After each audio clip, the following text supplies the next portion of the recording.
Boom, boom, boom. 3 explosions shook the narrow 2-story house, followed by an ominous whoosh and crackling. Pinky, Antenn Moss's cat, yowled in terror.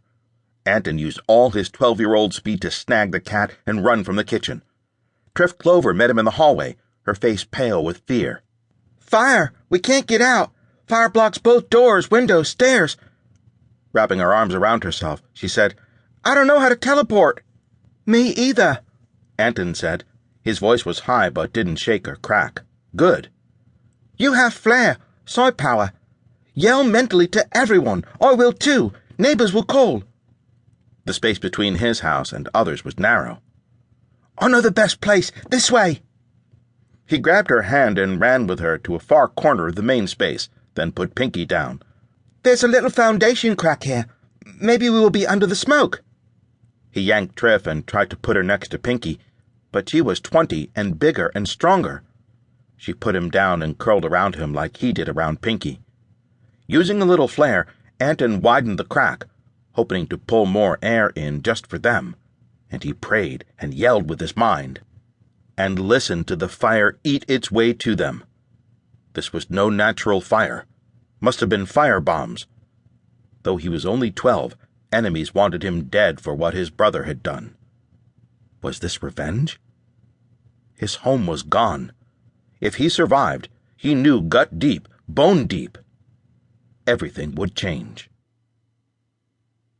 A rough tongue rasped over his face, prickling his beard, and Antenn's eyelids whipped open to see 2 close pinky whiskers and teeth. He grabbed his plump fam and sat, panting from a nightmare that had been the past. Bad dream, Pinky said telepathically. He could do that now. The cat had transformed into a fam. Yeah. Not surprising. That had been one of the most memorable experiences of Antenn's life, and today, hopefully, would be another. He kicked off the covers and put Pinky down, not wanting any kneading paws on his lap. Heading into the waterfall now. The small fam's nose wrinkled. Time for breakfast.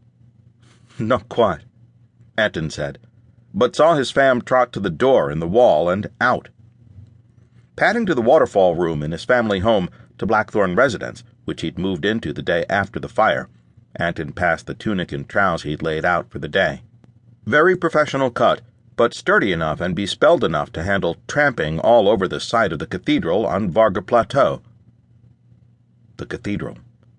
He dragged in a deep breath, caught the smell of panic sweat the dream had coated him with, and grumbled. Not a good way to start the day. Very big day. If his client signed the contract for the cathedral, Antenn would prove to all that he was a valued member of Kelton society. His name would go down in history.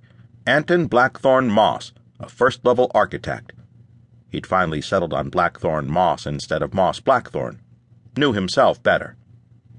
Knew bone deep that today, everything could change. "I know you desire my position, dear." The high priestess of Great Circle Temple, the main priestess on the planet, said to Tiana Mugward. Tiana stumbled over a small rock in the meditation path. Her mentor's comment caught her off guard. She'd been concentrating on keeping her new expensive and white formal robe from catching on some of the twiggy bushes along the trail, instead of watching where she was going. "Most first-level priestesses would be honored to have your position," she said. No help for it. She'd have to use psi power, flare, to coat her gown. She'd anticipated this career review would take place in an office instead of one of the winding paths near Great Circle Temple. With a huge, hopefully discreet breath, she used nearly the last of her flare to protect her robe for a half-sept-hour. Surely that would be enough. She'd spent her psi energy recklessly this morning with several teleportations before the meeting. She'd thought there'd be tea and flat sweets. Instead, she needed to catch up, both on the path and with the conversation.